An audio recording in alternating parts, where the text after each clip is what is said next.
Friends, welcome back to my YouTube channel short and course by Ankul Singh. कैसे हैं आप सब? आई होप आप सब ठीक होंगे। तो फ्रेंड्स, आज हमारा न्यू चैप्टर शुरू होगा, chapter 15, circles and loops to final hooks. तो इसकी फर्स्ट हेडिंग है straight strokes followed by N S etcetera. The sound of S और S E S, S T और S T R is added to the hook N attached to a straight stroke by writing the circle or loop on the same side as the hook, that is with the right motion S। तो इसमें बताया गया जो हमारे straight strokes होंगे जिसमें N का hook लगा होगा, उसी की डायरेक्शन में हम राइट हैंड डायरेक्शन में हम सर्किल्स और लूप लगाएंगे। जैसे हमने पढ़ा था एन का हुक, तो हम एन का हुक हम किस तरह लगाते थे, जैसे हमने डी लिखा है एन, इसी में ही एन का हुक लगा दिए, ये हो गया डैम। ठीक वैसे ही अगर कर्व स्ट्रोक में देखें तो एफ में हम एन का हुक लगा देंगे फैन। अब इन्हीं हुक के साथ अगर हमें S E S, S T और एस टी आर ज्वाइन करना होगा तो हम कैसे करेंगे। मान लीजिए वर्ड आता है डांस, तो हम इस तरह बनाएंगे, स्मॉल सर्किल लगा देंगे लास्ट में। होगा अगर डांसेस,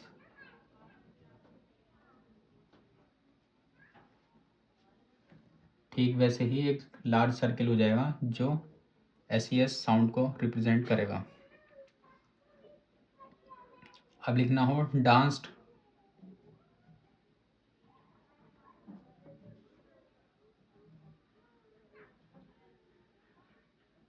इस तरह लिखा जाएगा। जिस तरफ हमारा एन का हुक लगेगा ठीक उसी डायरेक्शन में हमारे सर्किल लूप्स लगेंगे। और एग्जांपल देख लेते हैं, डस्टर,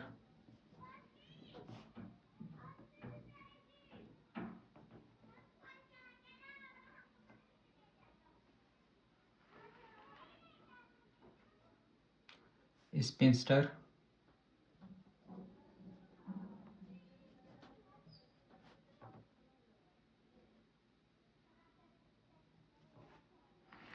अगर हमें लिखना होगा स्पिंस्टर्स, तो स्पिंस्टर्स में हम इसी वर्ड में एक और एस इधर ऐड कर देंगे, तो हो जाएगा स्पिंस्टर्स, इस तरह। तो आपको समझ में आ गया होगा, जिस तरफ हमारा एन का हुक लगा होगा ठीक उसी में ही हम सर्किल और लूप ऐड कर सकते हैं। अब आ जाते हैं curve followed by N S etcetera. अब कर्व में अगर किसी में एंड में लास्ट में एन एस हमें साउंड आएगी तो हम किस तरह बनाएंगे।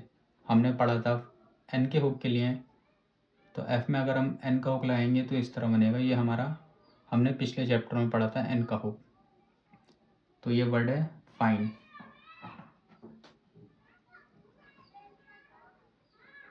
अगर इसी में एस या जेड की साउंड आती है जैसे फाइन्स, तो हम सर्किल कैसे ज्वाइन करेंगे, इसी में ही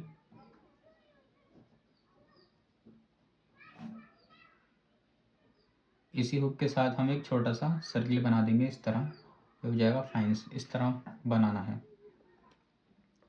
वाइन्स,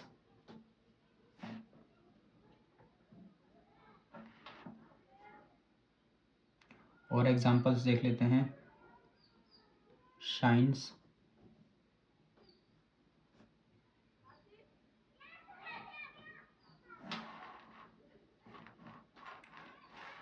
अर्न्स,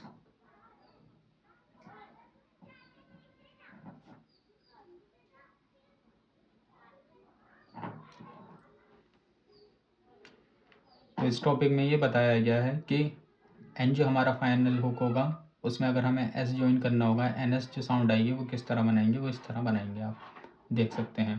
फिर आ जाते हैं circle as added to F we.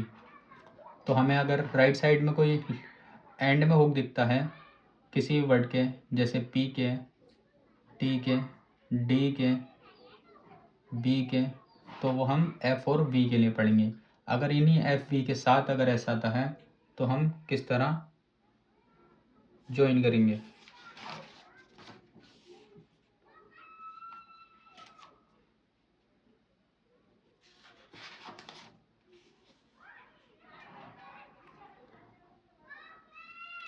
जैसे पफ,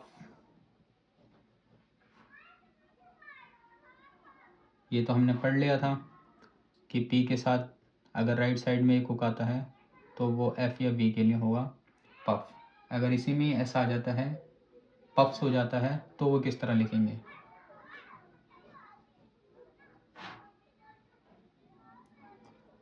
इसी हुक के साथ हम एस ज्वाइन कर देंगे जैसे एन के साथ हमने किया था।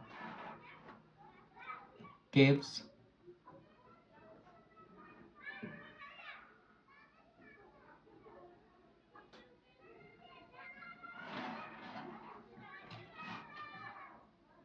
ऑब्जर्व्स,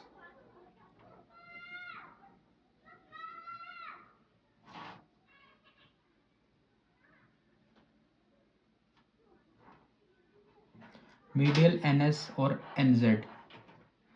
अगर एनएस और एनजेड किसी भी वर्ड के मिडिल में आता है तो हम किस तरह आउटलाइन बनाएंगे? तो उसके लिए हम सिर्फ एनएस इस तरह ये स्ट्रोक भी बना सकते हैं और इसको हम पूरा भी लिख सकते हैं। तो देख लेते हैं एग्जांपल्स। डेंसिटी,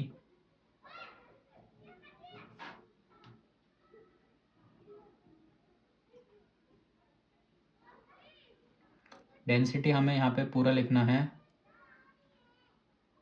हमें एन का हुक नहीं लगाना।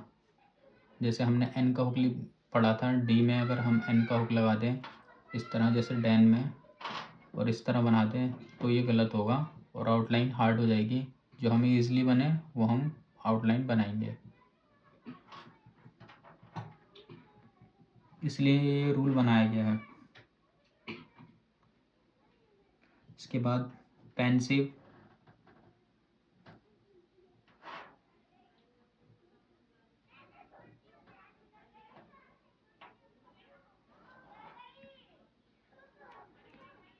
विंसर,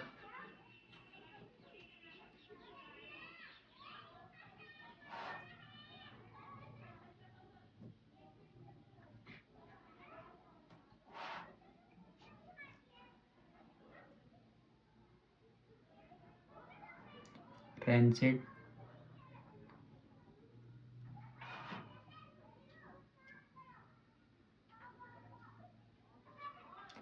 तो इन जगह हमें पूरा एन बनाना है और कुछ वर्ड्स जिनमें हमें हुक लगाना है जैसे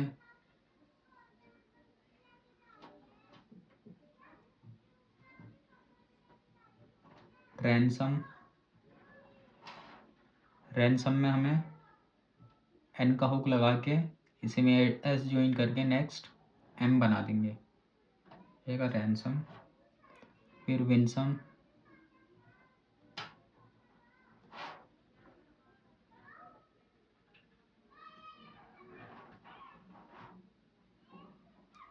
हैंडसम,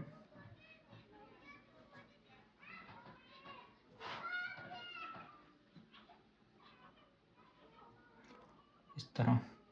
तो फ्रेंड्स मिलते हैं नेक्स्ट वीडियो में। आपको कुछ समझ नहीं आए तो आप मुझसे कमेंट सेक्शन में पूछ सकते हैं। Thank you so much friends for watching this video. Thank you so much. Keep supporting.